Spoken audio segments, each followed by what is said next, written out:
सुप्रभात मित्रांनो। तर फायनली आता माझी आंघोळ देखील करून झालेली आहे। घरी एरवी आंघोळ झाल्यानंतर कपडे तसाच टाकून देणार मी आज इथं कपडे धुवून वाळत घातलेले तुम्ही माझ्या पाठीमागे बघू शकता। सो हॉस्टेलची लाईफ राहते त्याप्रमाणे अनुभव येतोय। त्या ठिकाणी मुलं अशी मोठ्या पटांगणात झोपलेले। आज आमचा दुपारून फोन जमा केला जाईल, त्यामुळे मी आज जेवढं मला आता जमल तेवढं मी तुम्हाला शेअर करतो की आम्ही कन्याकुमारीचा कॅम्प कसा आहे ॲक्च्युअल पटपट दाखवतो। आणि नंतर एक दिवस फिरायचं, 1 ते 2 दिवस फिरायचे कन्याकुमारी, त्यामध्ये ते एक्सप्लोर होईलच कन्याकुमारी। बाकी आता बघूया, सनराईज झालेला असेल, आता वाजले सकाळचे 6:30, चहा नाश्ता काय असेल ते बघूया, तुमच्यासोबत प्रत्येक गोष्ट शेअर करतो। तो चला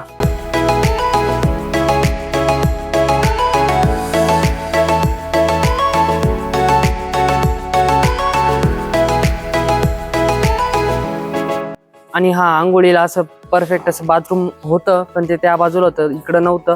सो एका बादलीत पाणी घेतलं आणि त्याच्यातच आंघोळ उघड्यावरच करून घेतली। सो असं काही एक्सपिरियन्स होता माझा। मित्रांनो, कन्याकुमारीचा सनराईज आणि सनसेट खूप महत्त्वाचा असतो। महत्त्वाचा म्हणण्यापेक्षा खूप भारी असतो, कारण की या ठिकाणून जो म्हणजे जगातला अशी एकमेव जागा आहे ज्या ठिकाणून आपल्याला सनराईज आणि सनसेट ओशन लेवलपासून दिसता। सो त्यामुळं हा सनराईज आणि सनसेट बघणं खूप मस्ट आहे। जर तुम्ही कन्याकुमारीला येत असाल तर सनराईज आणि सनसेट नक्की बघा। सो आम्ही पण चाललोय, 6:30 वाजले, अजून सूर्य उगवलेला नाहीये। सो चला पटकनपैकी जाऊया। खरं तर आज अचानक 5 वाजता जाग आली व्हिडिओ अपलोडिंगच्या नादात। सो 25 रुपयाचा परत टॉपअप टाकलाय आणि आता बॅलन्स झालेला आहे आणि 1 ते 1.5 तासात व्हिडिओ लाईव्ह होऊन जाईल 8 वाजेपर्यंत। सो चला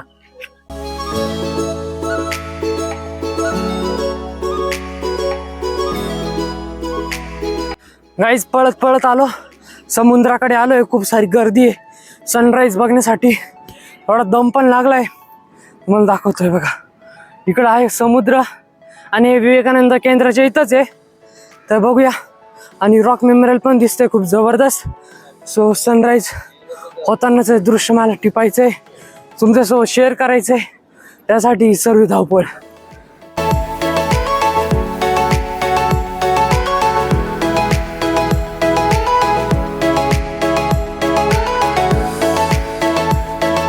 आम्ही कन्याकुमारीच्या या बीचवर, या ठिकाणी आहे तिकडं, त्या ठिकाणी धुकं आलंय, तर त्या ठिकाणी आहे रॉक मेमोरियल। आणि तिथं स्वामीजींनी 3 दिवस ध्यान केलं होतं असं सांगतात। आणि हा संपूर्ण बीच, या बीचचं महत्त्व सांगायचं झालं तर या ठिकाणी 3 ओशन येतात, इंडियन ओशन येतं, अरेबियन सी येतं आणि बे ऑफ बेंगॉल येतं, जसं मी तुम्हाला पहिले पण सांगितलं होतं। आणि सनराईज होतच आहे, तुम्ही थोडं बारीक बारीक सनचं दृश्य बघू शकता। बाकी सर्व लोक या ठिकाणी आनंद घेताना, या ठिकाणी शॉपिंग साठी पण भरपूर काही आहे बघा। या माळी, शंख बघूया, आपण पण काहीतरी घरच्यांसाठी घेऊया, पण असं काहीतरी घेऊ जे घरच्यांना वापरत नाही। हे दृश्य खूप जबरदस्त आहे।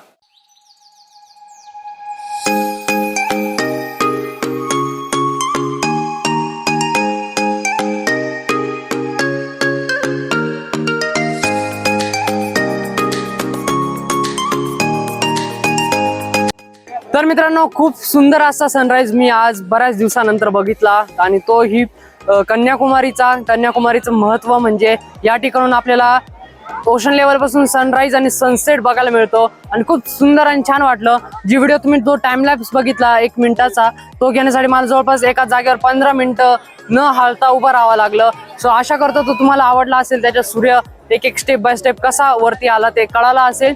आणि खूप सुंदर जागा आहे, असं वाटत नाही की आपण देशाच्या शेवटच्या टोकाला उभं आहे, कारण की जर तुम्ही माझ्या पाठीमागे बघितलं तर संपूर्ण असं कोस्टल लाईन आहे, त्याच मोठ्या प्रमाणे मोठ्या मोठ्या बिल्डिंग्स पण आहे, असं वाटतंय की आपण मुंबईलाच आहे। आणि समोर माझ्या पाठीमागे इथं समुद्र, तर मुंबईला पण असंच असतं समुद्र, पण मॅपवर जर बघितलं तर कळतं कुठं आलेलो आहे, याचा अंदाज येतो की आपण जगात म्हणजे भारत देशाच्या टोकाला आलेलो आहे। आणि खूप सुंदर वाटतंय।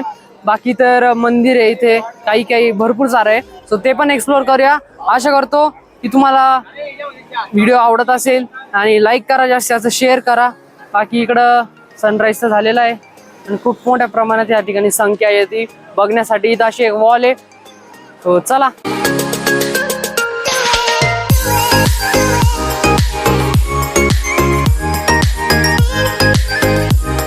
मित्रांनो टायमिंग झालं जवळपास 7:30 वाजत आले. या ठिकाणी खूप सुंदर असं मंदिर आहे हे बघा. आणि त्याचबरोबर आता जो पूर्ण बीच होता तो पूर्ण रिकामा झालेला आहे. जे कोस्टल लाईनचे जे गार्ड होते त्यांनी सर्वांना काढून दिले. चला मी पण जातो आता, एकटाच उरलो होतो. चला घरी. घरी नाही अजून, आता जाऊ शिबिराकडे म्हणजे कॅम्पकडे. तर मित्रांनो बीच बघून आलो म्हणजे सनराईज बघून आलो, खूप सुंदर वाटलं. त्यानंतर आता आम्ही टायमिंग झालं जवळपास सकाळचे 8 वाजलेले. आता नाश्त्याची वेळ झाली तर नाश्ता या ठिकाणी उपलब्ध आहे. नाश्ता ताव मारू आपल्या भाषेत. तर चला काय बघूया. साऊथमध्ये आल्यानंतर इडली सांबार असणं अपेक्षित आहे, पण पोहे वगैरे असले तरी चालून जाईल आपल्याला. खूप मोठं बिल्डिंग आहे, रात्री काल दाखवली होती पण आज दिवसा बघा. आणि जाऊया मध्ये आतमध्ये चला.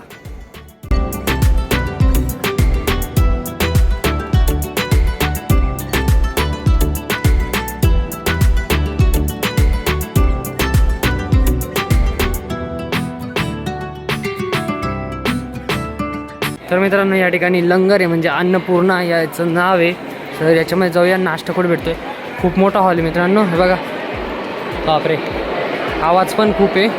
बघूया काय भेटतोय. मला वाटतं पोहेच आहे, पण इडली सांबार असेल तर इडली सांबार माझी खायची इच्छा आहे, मज्जा येईल. चला प्लेट घेतलेली आम्ही आणि बसू आता. चला चहा पण आहे भेटतं इथं. नाश्त्याला काय तुम्हाला सांगतो, त्या ठिकाणी आहे भात, मसाले भात आहे का काय माहिती कोणता आहे, असो चला जेऊया. भात नाही, मला वाटलं भात आहे पण पोहे. हां भातासारखं वाटतंय पण चला टेस्ट करूया. साऊथ इंडियन पोहे. वाव तिथं पोहे पण आहे आणि भात पण आहे. टेस्ट खूप चांगली आहे एकदम. आपल्या महाराष्ट्रीयन जसं जेवण असतं तसंच. बाकी आजूबाजूची तुम्हाला लंगर दाखवतो. अशी काही लंगर आहे कन्याकुमारीची आहे बघा. हे बघा. सो इथं जेवणाची पण सोय असेल. बाकी ताव मारतोय पोह्यांवर.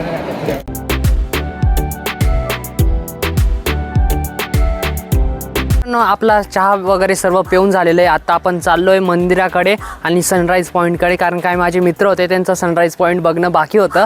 सो चला सनराईज पॉईंट बघू. आणि एक इन्सिडेंट झाला आहे माझ्यासोबत जो की माझ्या चष्म्याची दांडी तुटली आहे. सो चला कुठेतरी भेटत आहे. मित्रांनो आत्ता आम्ही आलो आहे परत पुन्हा एकदा बीचवर. माझ्या पाठीमागं बीच आहे आणि याचं टायमिंग असतं सकाळी 6 ते 7 वाजेपर्यंत. बाकी खूप मोठ्या लाटा उसळत आहे आणि इकडे खूप सुंदर असे साऊथचे टेम्पल्स आहे, ते एक्सप्लोर करूया, ते बघूया चला. बाकी तर हे फ्रेंड्स नवीन होते म्हणजे झोपून राहिले सकाळी, त्यामुळे यांना येता आलं नाही. मी सकाळी 5:30ला उठलो. म्हणजे मी बाहेर जेव्हापासून आलो आहे ना तेव्हापासून मला डोळा म्हणजे लवकर जाग होती ॲटोमॅटिक, कसं काय माहिती. पण बाकी मस्त आहे. आणि ब्लॉग अपलोड केला मग सकाळी उठून. थंबनेल बनवलं, टायटल टाकले, डिस्क्रिप्शन टाकलं. तो नसं बघितला तर नक्कीच बघा. त्याचा title Kerala beauty Kanyakumari trip part 2 असं त्याचं टायटल आहे. तो नक्कीच बघा किंवा आय बटनमध्ये मी देऊन टाकेल. काय मी रस्ता शोधत चाललो आहे. त्या ठिकाणी पूर्ण अशी बाउंड्री आहे आणि वेराज आम्हाला तिकडे जायचं आहे. चला हाय रस्ता. सो बाकी मग मुंबई आल्यासारखंच वाटतं, कारण की इकडचे जे बिल्डिंग्स आहे ना त्या बघितल्या रे बघा. आणि खूप गरम होतं इतकं की काय सांगू आता. मित्रांनो या ठिकाणी थोडी जाण्यासाठी फजिती होती माझ्या मित्रांची आहे बघा. वेराज माझी पण होईल पण असो. तेव्हा तिकडे रॉक मेमोरियल आणि या स्टोन्सवर आता मस्त फोटो काढू. चला मित्रांनो फायनली त्या रॉक्सवर आलेलो आहे आम्ही. खूप सुंदर वाटतं. असं वाटतं की आपण जो रामेश्वरम आहे जिथं प्रभू श्रीरामांनी राम सेतू बांधला होता, असं वाटतं तिकडंच चाललो आहे का काय. खरं तर ते पण असंच असेल पण ते त्या साईडला आहे म्हणजे थोडं लांब आहे, थोडं ट्रॅव्हल करून जावं लागतं. बाकी पण ते पण असाच व्ह्यू असेल. आणि या ठिकाणी खूप मोठ्या बिल्डिंग्स आहे. वेराज या ठिकाणी चर्च पण आहे बघा. सुंदर ना. क्रिसमसचा माहोल आहे आता. उद्या क्रिसमस आहे सो लाईटिंग वगैरे असेल रात्री, खूप मस्त दिसेल. बाकी एक नजारा चेक करा किती सुंदर आहे.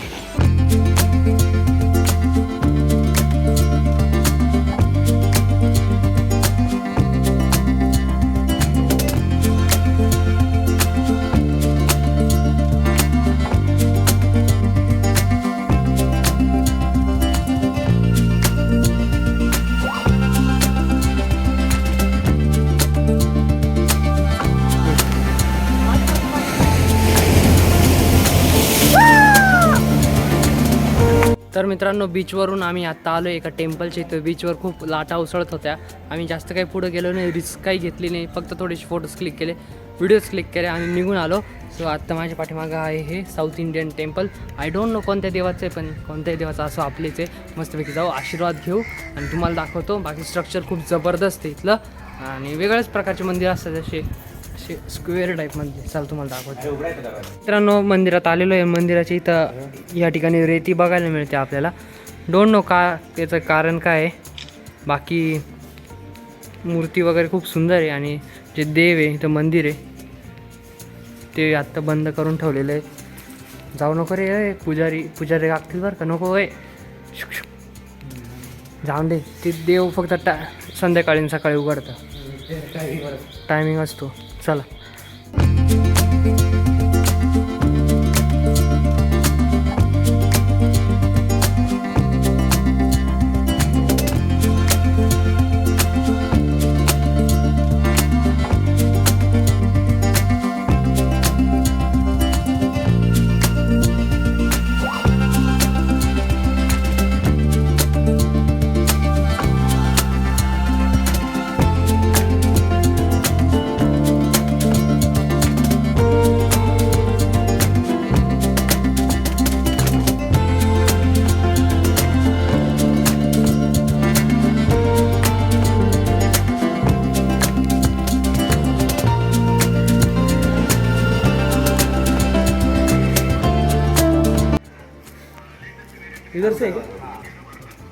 चलो.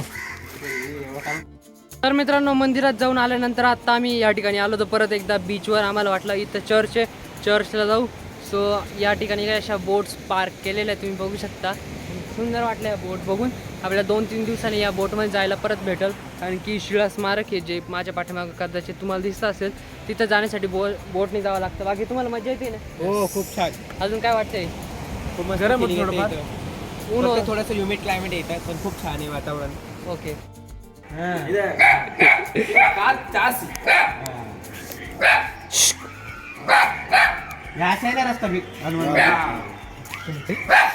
गाईज लँग्वेजची लई कॉमेडी मजा आहे बघा. तमिळमध्ये कसं सांगताय. कुठं विचारत आहे ना हनुमान टेम्पल कुठे? हा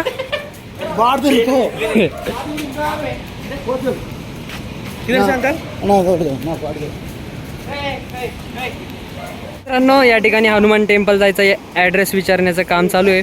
खरं तर इकडच्या लोकांना फक्त तमिळ येते, म्हणजे तमिळनाडू स्टेट आहे कन्याकुमारीचं, फक्त त्यांना तमिळ येते. बाकी त्यांना इंग्लिश येत नाही, हिंदी येत नाही, मराठी येत नाही, no other language, only Tamil. त्याच्यामुळे खूप अडचण येते. फक्त असं चालू आहे आमचं कन्व्हर्सेशन, तुम्ही बघा. तर मित्रांनो आता आम्ही चाललोय परत हनुमान टेम्पलकडे. तो चला परत ती छोटीशी चढाई आहे, चला तेव्हा अशी जावं लागते, चला. तर मित्रांनो या ठिकाणी आहे एकनाथजी रानडे यांची समाधी, ज्यांनी खूप मोठं कार्य केले स्वामी विवेकानंद केंद्रासाठी. सो त्यांची समाधी जाऊया, बघूया, चला.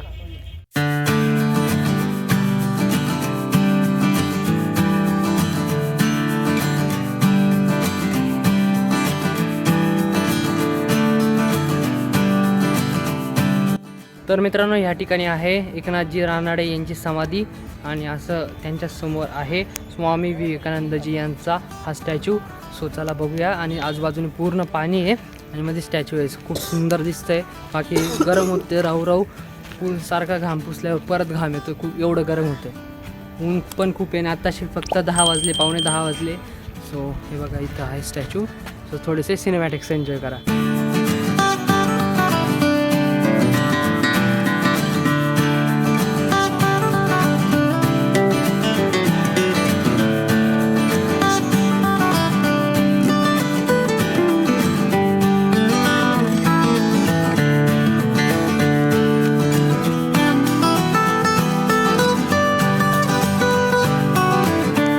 तर मित्रांनो एकनाथजी रानडे यांची जी समाधी होती ती बघितल्यानंतर आता आम्ही चाललो आहे हनुमान मंदिर या ठिकाणी.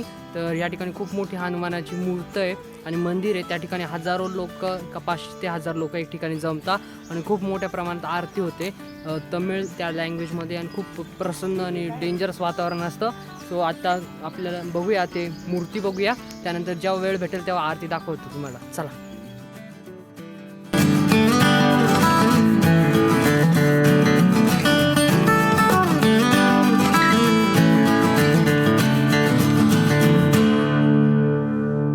ॲन्व्हलपमध्ये आमचे चालले फोन, इकडं नाही वेगळं आहे, बाकी इकडं ॲन्व्हलपमध्ये फोन टाकलेला आहे. अशा आपले पण टाकून देऊ. Bye bye phone, I will miss you. चलो.